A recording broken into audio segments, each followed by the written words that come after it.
In 1492, Christopher Columbus sailed west, seeking a new route to the riches of the East.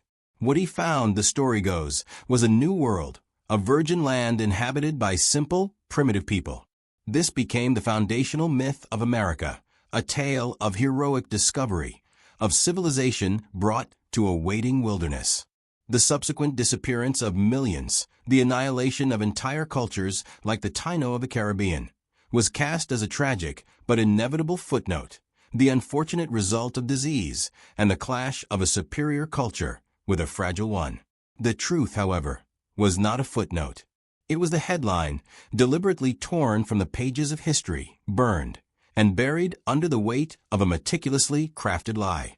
The official narrative claimed the Taino people, who numbered in the millions when Columbus arrived, were all but extinct within a single generation, their society too brittle to survive contact.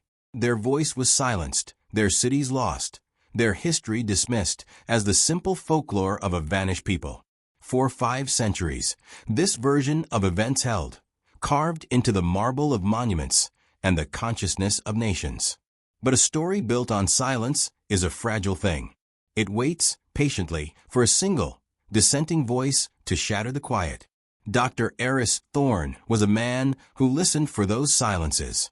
A historical anthropologist, he had dedicated his life to the blank spaces on the map of the past, the places where official accounts fell suspiciously quiet.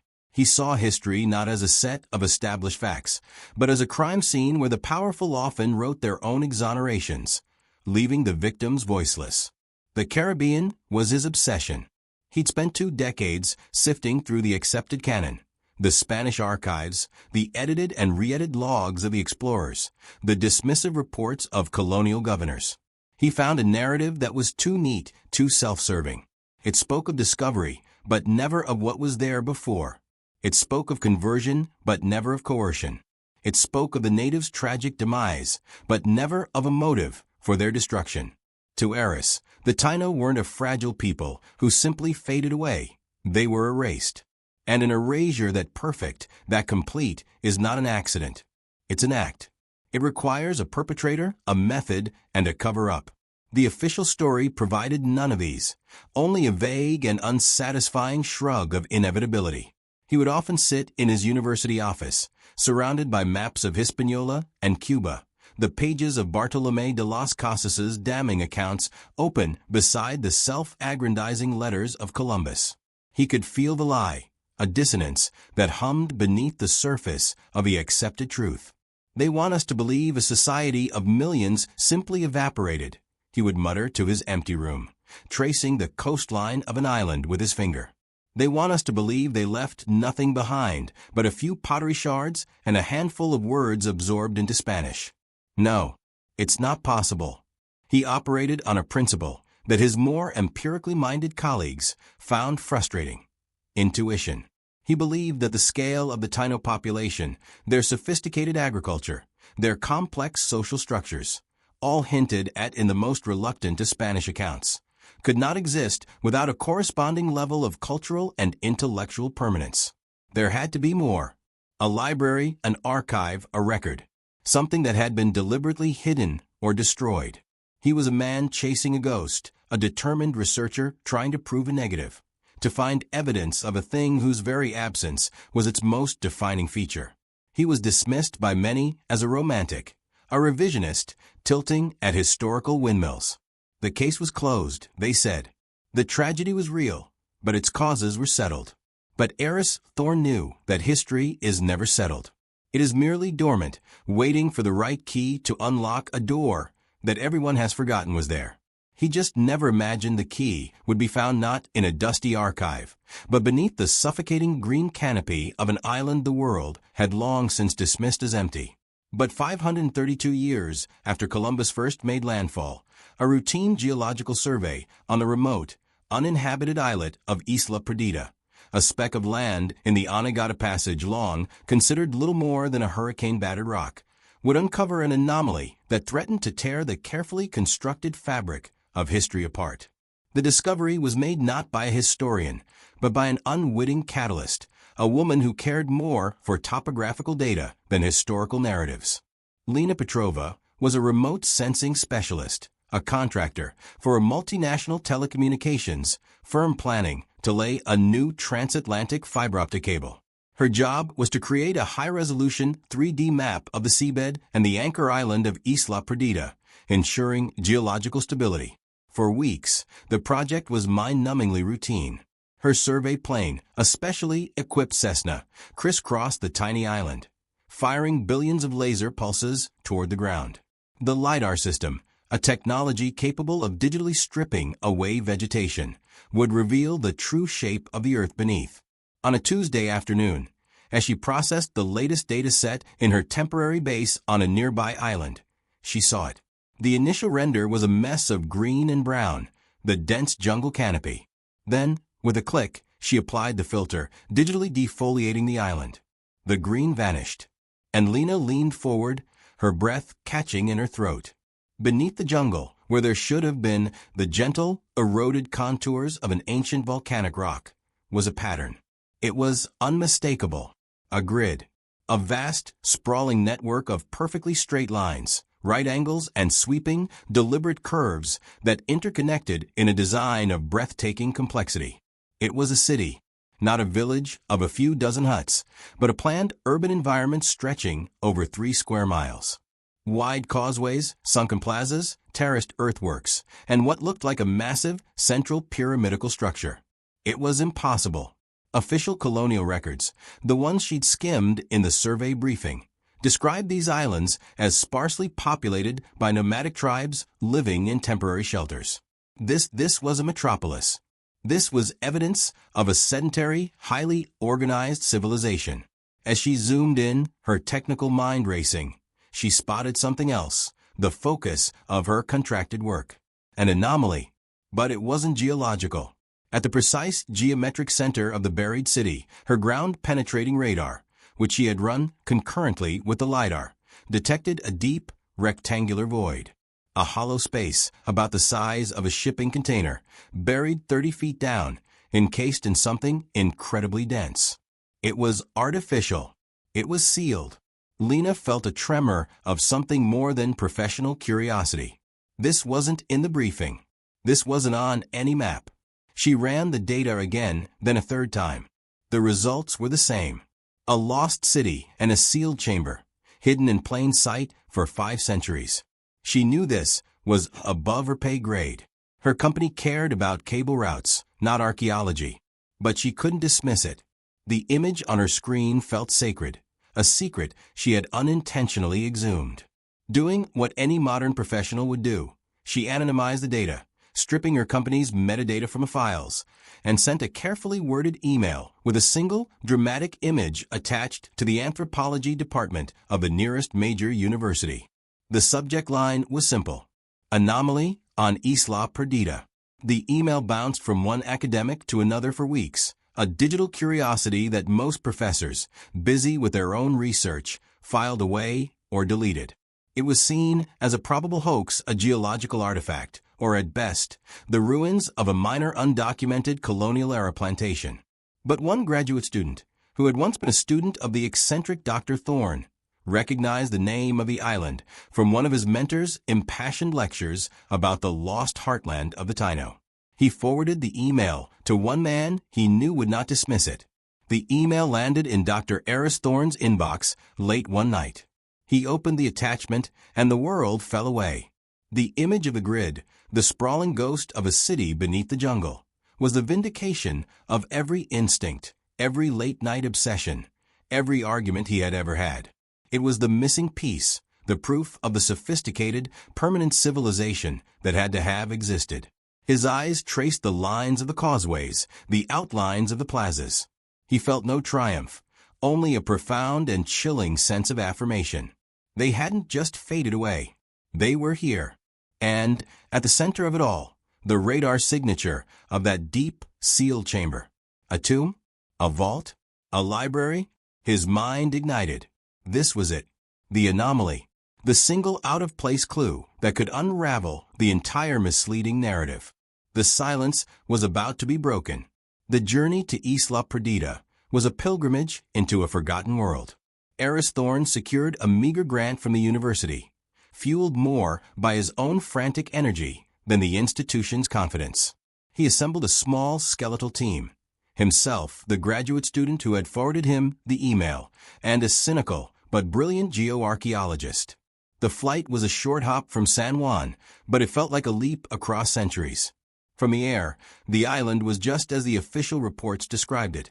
An emerald teardrop in an azure sea, beautiful but unremarkable. Its surface, a chaotic tangle of green. It looked wild, untamed, empty.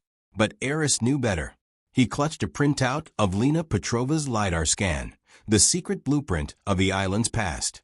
It was a ghost map, and he was here to give its spirit a voice.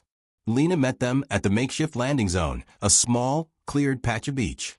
She was a woman of data and precision, her skepticism a palpable force field. She had seen the scans, but seeing and believing were two different things. "I'm a technician, Dr. Thorne," she stated, her tone flat. "I report what the instruments show. What it means is your department." Eris just nodded, his gaze fixed on the wall of jungle that began just feet from the shore. "What it means," he said, his voice low and intense, "is that we've been reading the wrong history book." The air beneath the canopy was thick, hot, and suffocatingly humid. The noise of the modern world vanished, replaced by the chittering of insects and the calls of unseen birds. It was an oppressive environment, a living thing that seemed to resist their intrusion. For the first 2 days, they saw nothing but nature's relentless reclamation. Vines thick as a man's arm choked ancient trees, and the ground was a treacherous carpet of roots and decaying leaves. The geoarchaeologist, a man named Ben Carter, was openly dubious. "Eris, I've seen these LiDAR ghosts before," he grumbled, wiping sweat from his brow. "They can be natural formations, erosion patterns that just happen to look geometric. Wishful thinking is a hell of a drug in our line of work." Eris didn't argue. He just kept his compass and GPS trained on the coordinates from Lena's scan, pushing forward, his eyes scanning the forest floor. He felt a strange certainty, a pull towards the island center. It was intuition over logic, a deep, resonant feeling that they were walking on hallowed, structured ground. It was Lena, her eyes trained to see patterns, who found the first proof. She stopped, pointing not at the ground, but at a subtle, almost imperceptible line of trees. "Look," she said, "the canopy height. It's uniform for 50 meters in that direction. And the species are different. More palms, less ceiba." Ben and Eris followed her gaze. She was right. It was a faint but distinct corridor through the jungle. They followed it, and within minutes, the ground beneath their feet began to change. The soft earth gave way to something hard. Ben knelt down, scraping away the humus and leaf litter with his trowel. He uncovered a row of large, flat stones, fitted together with breathtaking precision. "My God," he whispered, his cynicism evaporating in the humid air. "It's a causeway. The stonework, it's as fine as anything I've seen in Mesoamerica." They had found one of the main arteries of the LiDAR grid. For the rest of the day, they followed it, their initial caution replaced by a feverish excitement. The city was real. They found the edges of sunken plazas, the bases of what were once massive earthen mounds, and terrace slopes that could only have been for agriculture. The scale was staggering, a testament to a massive, coordinated labor force and sophisticated engineering. It was a silent, green ruin, a metropolis swallowed by the jungle. Eris felt a profound sorrow settle over him. This was not the home of a simple, scattered people. This was the heart of a kingdom, a center of power and culture. And its complete erasure from the historical record was a crime of unimaginable proportions. Finally, they reached the coordinates of the central anomaly. The area was a large, flat clearing, dominated by the gnarled roots of a colossal, ancient banyan tree. The air here felt different, still, heavy, expectant. Lena set up her portable GPR unit. "The void is directly beneath us," she confirmed, pointing to the screen. 30 feet down. "The casing is dense. Not stone. Some kind of metallic compound, but the readings are strange. Almost organic in their composition." The bureaucratic fight to excavate was a war fought over satellite phones and email. Eris's initial reports were met with a wall of resistance. The island was a protected nature preserve. An excavation would be an ecological disaster. But Eris saw the hidden hand of a deeper opposition. He argued with government officials, with historical societies, with foundations dedicated to preserving the heritage of the Americas. He realized they weren't protecting the island's nature. They were protecting a narrative.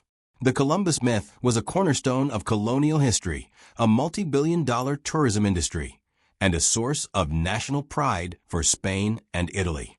The existence of a city that dwarfed any European metropolis of the 15th century, built by the primitive people Columbus claimed to have discovered, was a truth they were not prepared to face. Eris leaked the LiDAR scans and the photo of the causeway to a trusted journalist. The story exploded.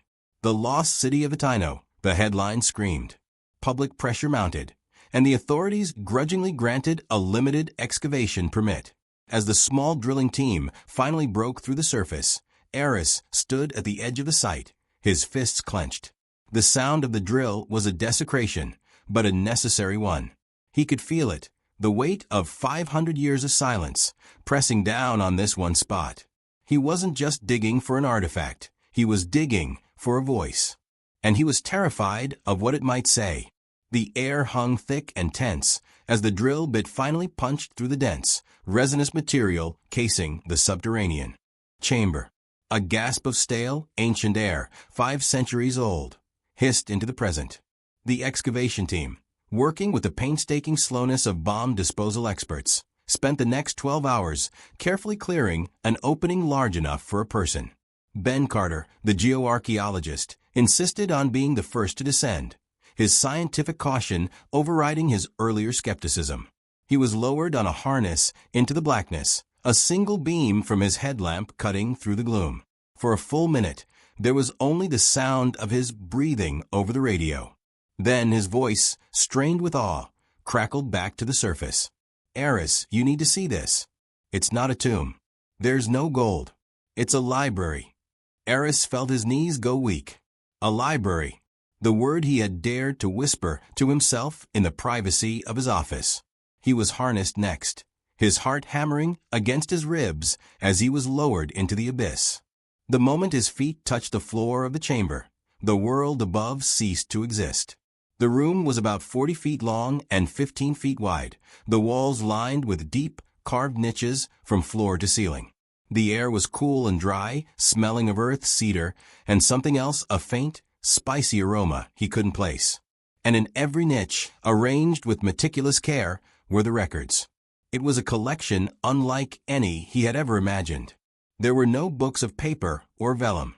Instead, there were hundreds of thin, dark wooden tablets, each about the size of a modern legal pad, covered in incredibly fine, incised glyphs. Stacked beside them were steels of polished black stone, etched with complex star charts, and what looked like dynastic lineages.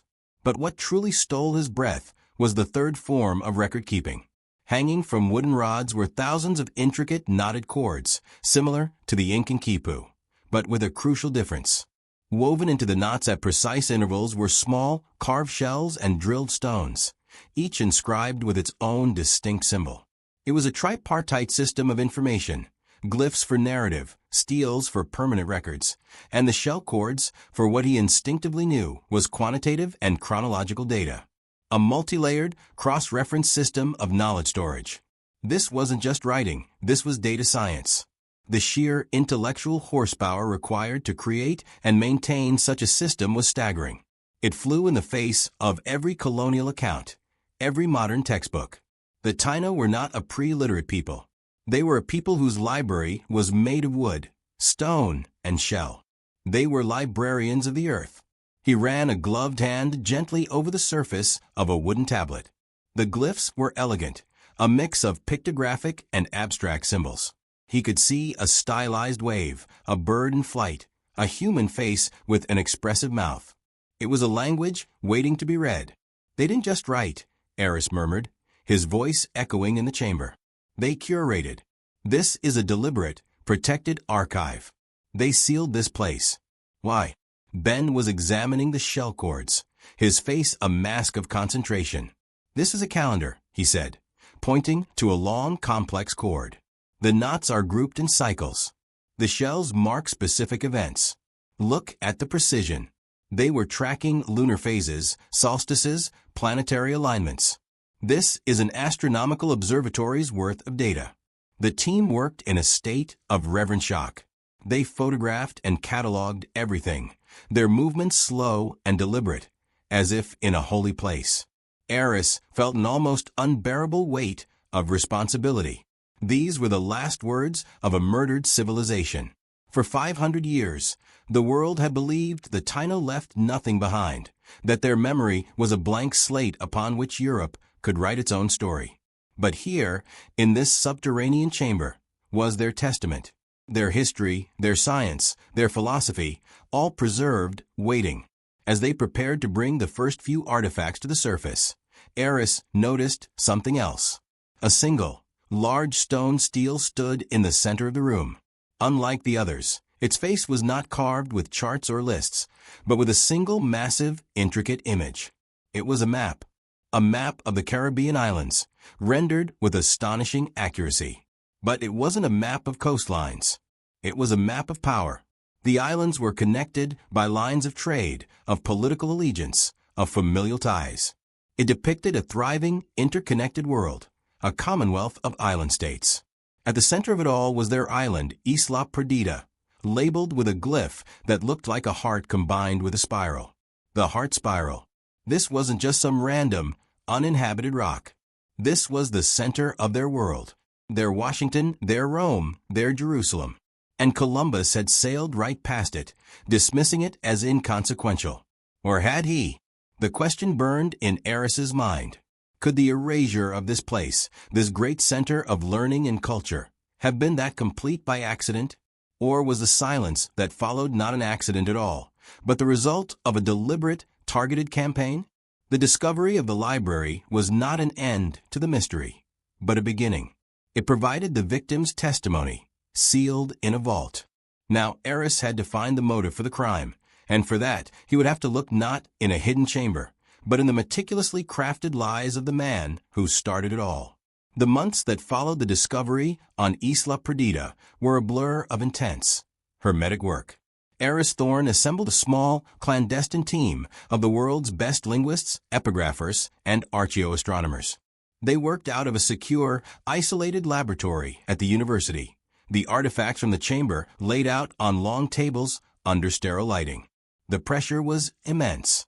The academic world was buzzing with a mixture of excitement and deep-seated skepticism. The guardians of the established narrative were already sharpening their knives, preparing to dismiss the find as a hoax, a misinterpretation, or an anomaly from a non-Taino culture. Eris knew he had one chance to get this right. The future of a people's memory depended on it. The first breakthrough came from the star charts. The stone steles were not just general astronomical observations. They were predictive. They contained calculations for eclipses and planetary conjunctions that were so accurate they could be used to date the artifacts with absolute certainty. The library had been sealed in the winter of 1491, less than a year before Columbus's arrival. It was not an ancient archive. It was a living one, sealed in a time of crisis. The decision to hide this knowledge was made on the very eve of the apocalypse. The second and more profound breakthrough was cracking the language. It was a young, brilliant linguist named Dr. Ilara Vance who found the key. She noticed a recurring pattern on the wooden tablets, where a glyphic phrase was often followed by a complex shell chord sequence. Her hypothesis was radical. The tablets were the narrative, and the chords were the footnotes, providing quantitative data or chronological context. Using the now dated astronomical events as a Rosetta Stone, she could match a specific eclipse described in the glyphs to a specific shell and knot combination on the chords. This link allowed her to assign phonetic and semantic values to the glyphs. Slowly, painstakingly, the language of the Taino began to speak for the first time in 5 centuries. The story they told was not one of a simple people living in a tropical paradise.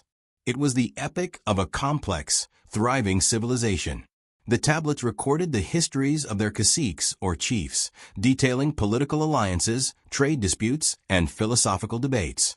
They described a sophisticated agricultural system that supported a population density far greater than previously imagined. They contained poetry of stunning beauty and cosmological myths of profound depth.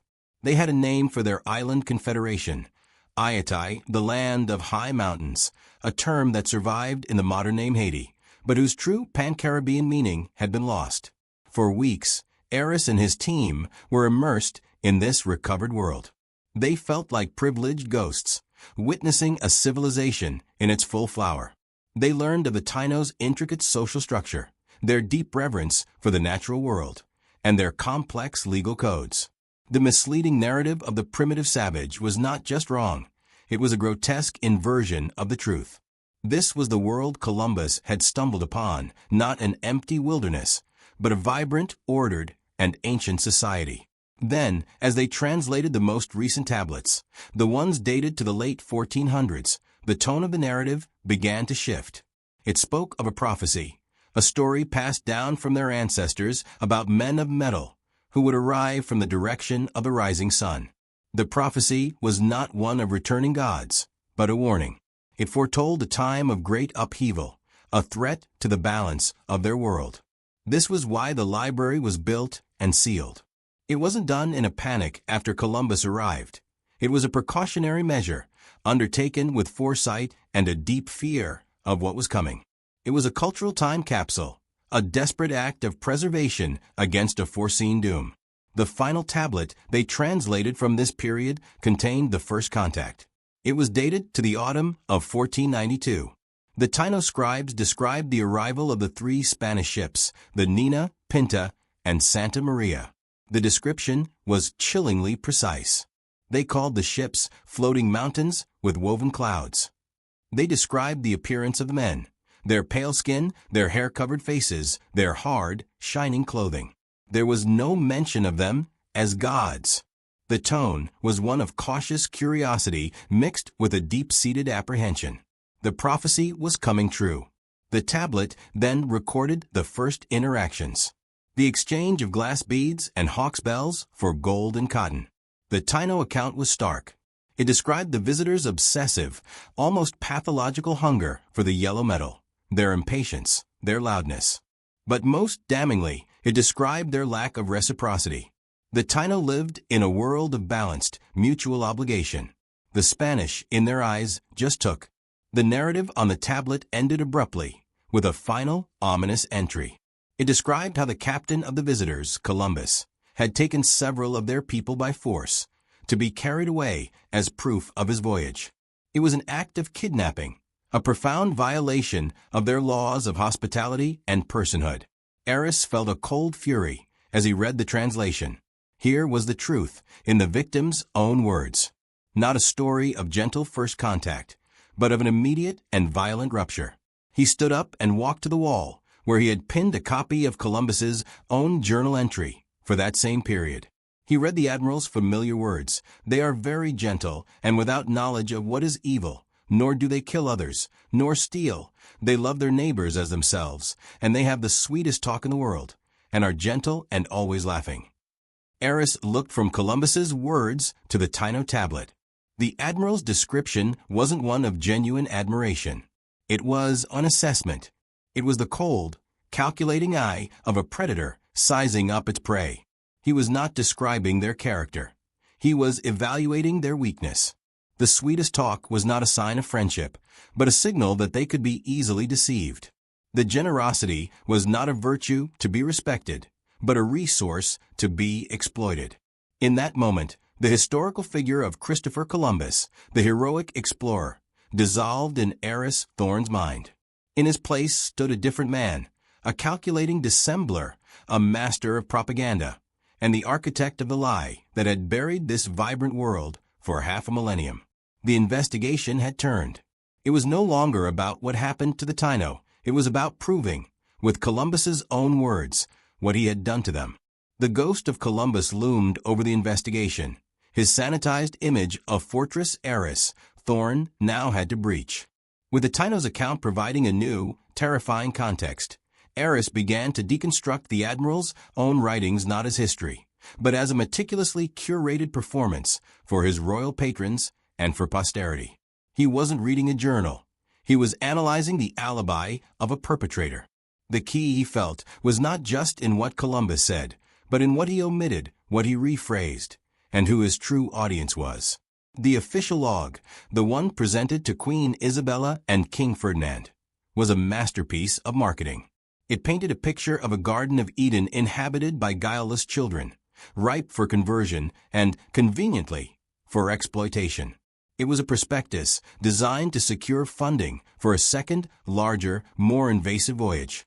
Eris and his team started cross-referencing the official log with a lesser-known, more candid abstract of the journal written by Bartolomé de las Casas, the priest who would later become a fierce critic of Spanish atrocities.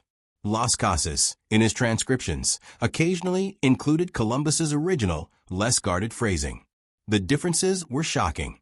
Where the official log might say, "The natives are generous and share all they have," Las Casas's version would retain Columbus's more pragmatic conclusion, "and are thus primed for being made to work, and so and do all else that is needed." The language of discovery was a thin veil for the language of resource assessment. The Taino were not a people, they were a potential labor force. Their lands were not a new world to be understood, but an estate to be plundered. The shadow of the admiral was not one of a great explorer, but of a corporate raider. But Eris knew there had to be a specific, catalyzing event. The swiftness of the Taino civilization's collapse, the sheer totality of its erasure, felt too deliberate. The Spanish had encountered other complex societies in the Americas. Many had fought and many had been subjugated, but none had been so utterly and systematically silenced as the Taino. The genocide felt targeted, as if its goal was not just subjugation, but the complete obliteration of their culture and memory. The answer, he suspected, lay back on Isla Perdida, in the Taino's own records.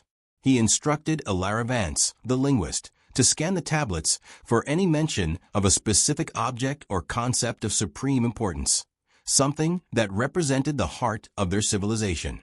After 3 sleepless days, she found it. The text spoke of the Guaquina, which loosely translated to the soul of the people or the heart of the sea.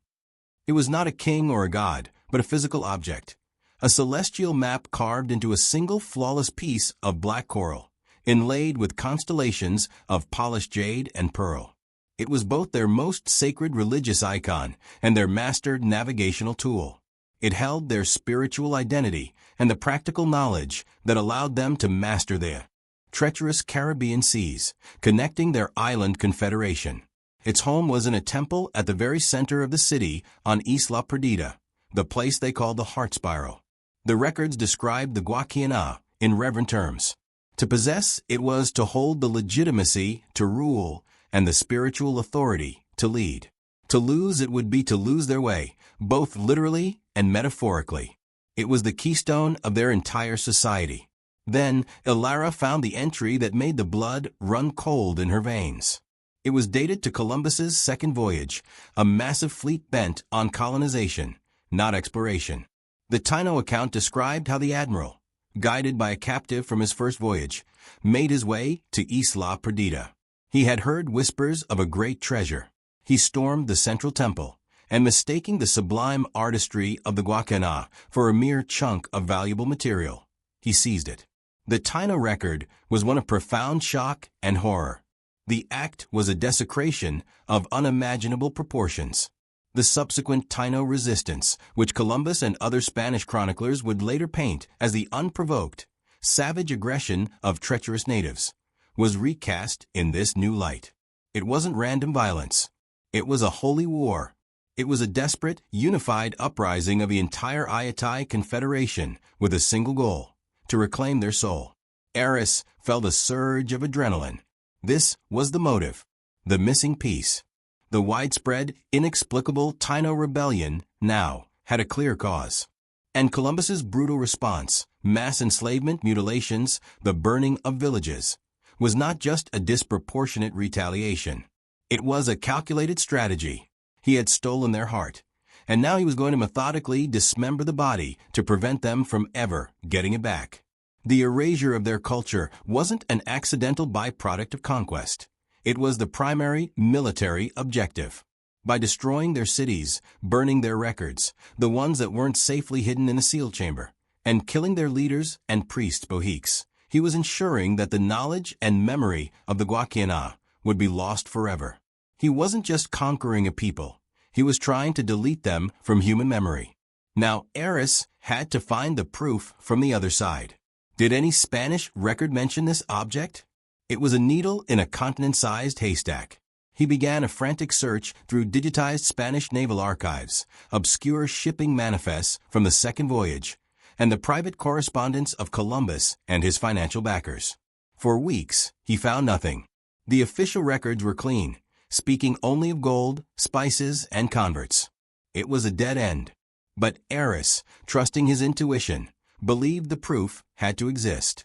A man as meticulous and greedy as Columbus wouldn't have simply discarded such a unique object. He would have recorded it, perhaps in code, as a personal asset. Late one night, scrolling through the private letters between Columbus and his brother Bartholomew, he found it. It was a single cryptic line in a letter dated 1495, written in the midst of the brutal campaign to crush the Taino rebellion. Columbus was complaining about the natives' stubbornness, their refusal to submit. And then the line which historians had long dismissed as religious rhetoric. We must break them fully, for their faith resides not in the sky, but in a stone devil they call the soul. I have secured this devil, their heart of a sea, and with it in my possession. They will wander lost forever. It is a far greater treasure than gold, for it is the key to their submission. Eris stared at the screen, his breath frozen in his chest. A stone devil, their heart of the sea. It was there, the confession, hidden in plain sight, dismissed by generations of historians as a mere figure of speech. Columbus knew exactly what he had taken. He understood its power not as a spiritual object, but as a tool of psychological warfare. He hadn't just stolen a priceless artifact. He had captured the enemy's flag, their constitution, and their holy book all in one. The unveiling was complete. The hero of discovery was a master of cultural destruction, and he had documented his crime with cold, clear-eyed precision. With the cryptic confession from Columbus's letter as his new cipher, Eris Thorne began a full-scale re-evaluation of the admiral's entire body of work. It was a chilling, intellectual autopsy. Every line he had once read as heroic, pious, or even naively observant was now dripping with a sinister, calculated intentionality. He laid out the admiral's life on a timeline, not of discovery, but of deception. The first voyage was the reconnaissance mission. His journal from that trip was an intelligence report. His famous descriptions of the Taino, which had been taught to school children for centuries as proof of their gentle nature, were now revealed for what they were, a cold assessment of their vulnerabilities. They do not bear arms, and do not know them, for I showed them a sword. They took it by the edge and cut themselves out of ignorance. Eris read this not as a charming anecdote of innocence, but as a military assessment, unarmed. No concept of modern weaponry. Easily defeated. They are well built, with good bodies and handsome features. They should be good servants and intelligent, for I see that they quickly repeat all that is said to them. This was not admiration of their intelligence. It was an evaluation of their suitability for enslavement. He was noting their capacity for learning commands. He was, from the very first day, drafting the business plan for a slave trade. The piety, the relentless references to God, and the spreading of Christianity now seemed like the most cynical cover of all. It was the moral justification for the crown, a righteous banner under which he could pursue the real objectives: gold, land, and labor. He was using God as a silent partner in his enterprise. Eris pulled up the private letters to the financiers, the merchants and court officials who had bankrolled his venture. Here, the mask of the Holy Crusader fell away completely, replaced by the pragmatic voice of a CEO reporting to his board of directors. A 1498 letter to a court treasurer was particularly damning. In it, Columbus lamented the catastrophic decline of the native population not out of any sense of humanity, but because it was bad for business. "The tribute from the natives has fallen," he wrote, "as so many have died. This is a great loss, as their labor is the most valuable commodity of these islands. We must find a way to manage this resource more effectively. Manage this resource." Eris felt a wave of nausea. He was talking about human beings, the men, women, and children he had described as having the sweetest talk in the world, as if they were livestock or timber. Their deaths were not a tragedy. They were a depreciation of assets. This was the unvarnished truth, the confession hidden within the dry language of commerce. The entire colonial project was laid bare, a brutal, extractive enterprise disguised as a mission of faith and discovery. The team delved deeper, cross-referencing Columbus's accounts with the Taino tablets and the writings of other, more critical Spaniards like Las Casas. A horrifyingly clear timeline emerged. First, the seizure of the Guaquina, the soul of their people. Second, the predictable, unified Taino rebellion to get it back. Third, Columbus's response, which he framed as putting down a savage uprising.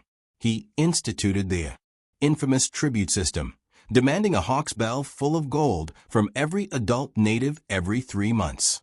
Those who failed to deliver, an impossible task in islands with scarce surface gold, had their hands cut off and were left to bleed to death as a warning to others.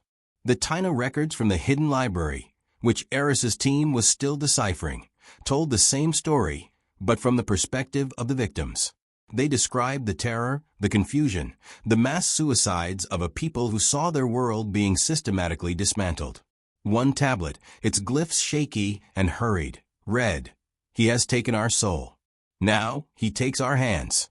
How can we work? How can we live? He leaves us to die in a world that is no longer ours." The parallel accounts, one from the perpetrator and one from the victim, created a horrifyingly complete picture. It was a premeditated, systematic cultural takedown. The erasure was the goal.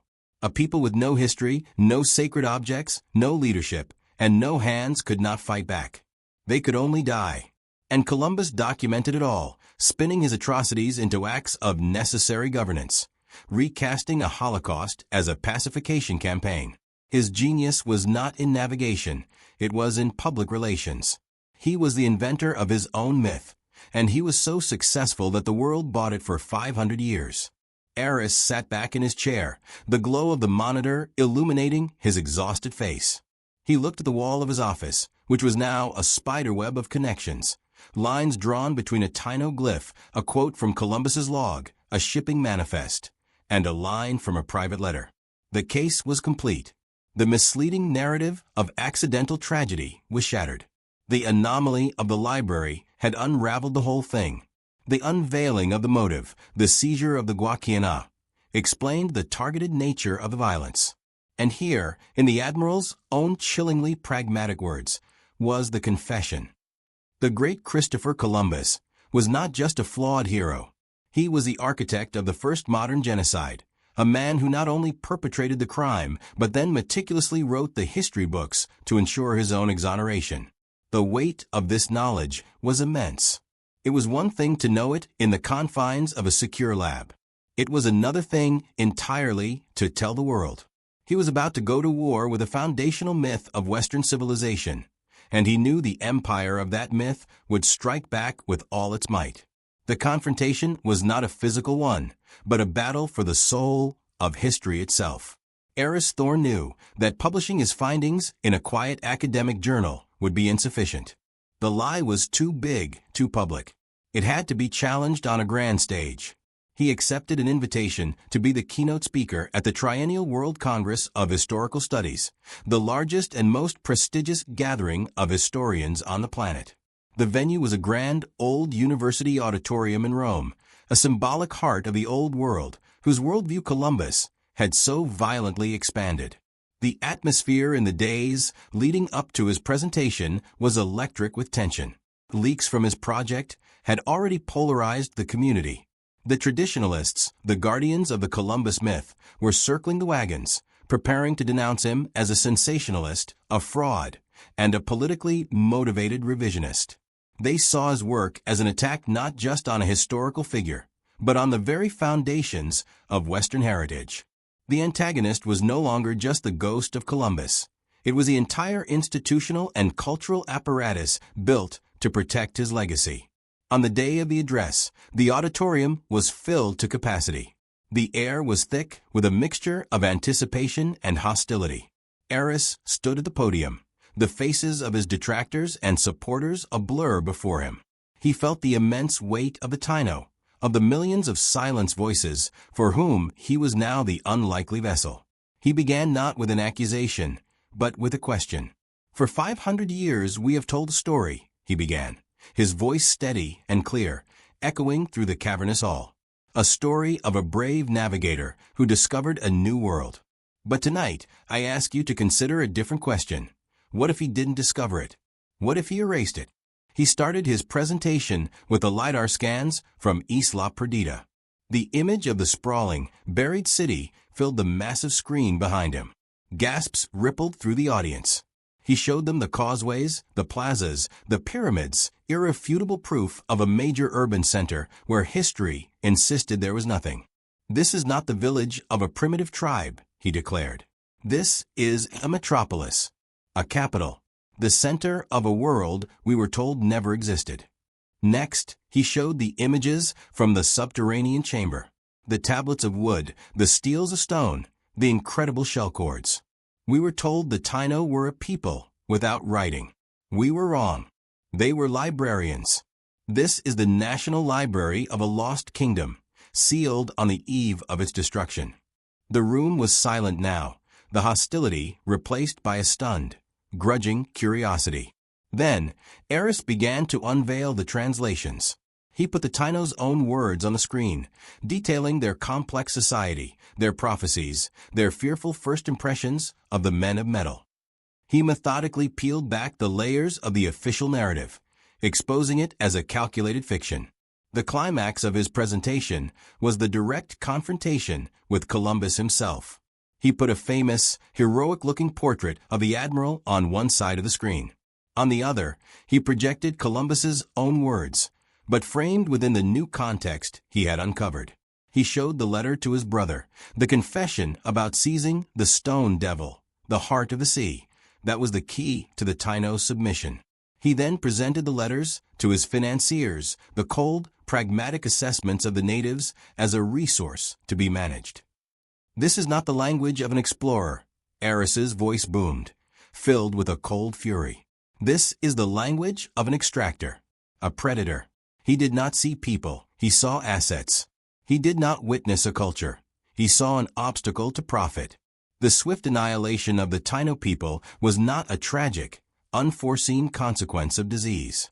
It was the direct, calculated result of a military strategy designed to break their spirit by stealing their most sacred object, and then to erase their memory by systematically destroying their society. It was not a discovery. It was a targeted, premeditated ethnocide, orchestrated and documented by one man who then wrote himself into history as a hero. An uproar erupted in the auditorium. Shouts of liar and sacrilege came from a section of older European historians. But many more sat in stunned, ashen-faced silence. The evidence was too specific, too overwhelming. The direct line from the LiDAR scan to the library, to the Taino account of the Guaquiana, to Columbus's own cryptic letter, formed an unbreakable chain of logic. Eris concluded his speech, his voice dropping to a somber, emotional tone. "The man we celebrate with statues and holidays did not discover America. He invented it. He invented the idea of a vacant, primitive continent waiting to be civilized. And to make that invention a reality, he had to first destroy the world that was already there.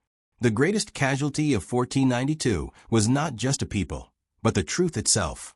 Our job as historians is not to protect myths, however comfortable they may be. Our job is to listen for the silences. And today, after 500 years, the people of Ayatai are silent no more." He stepped back from the podium. For a moment, there was a deafening silence. Then, a single person began to clap. Then another and another. Soon, more than half the room was on its feet, a wave of applause that was not just for Eris, but for the truth he had unearthed. The confrontation was over. The myth was broken. The battle for history was not won, but it had irrevocably turned. The fallout from Eris Thorne's presentation was a global firestorm. The historical establishment was fractured. Debates raged on television, in academic journals, and in the halls of governments. The guardians of the old narrative fought a vicious rearguard action, attempting to discredit the evidence. But the sheer, interlocking weight of the LiDAR scans, the Taino library, and Columbus's own damning words was too much to overcome.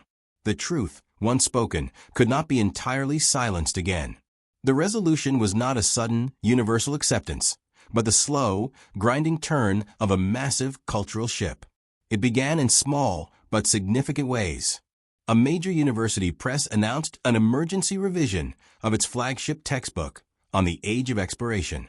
A museum in Madrid quietly added a new panel to its Columbus exhibit, acknowledging the controversial new findings regarding the admiral's role in the destruction of Taino culture.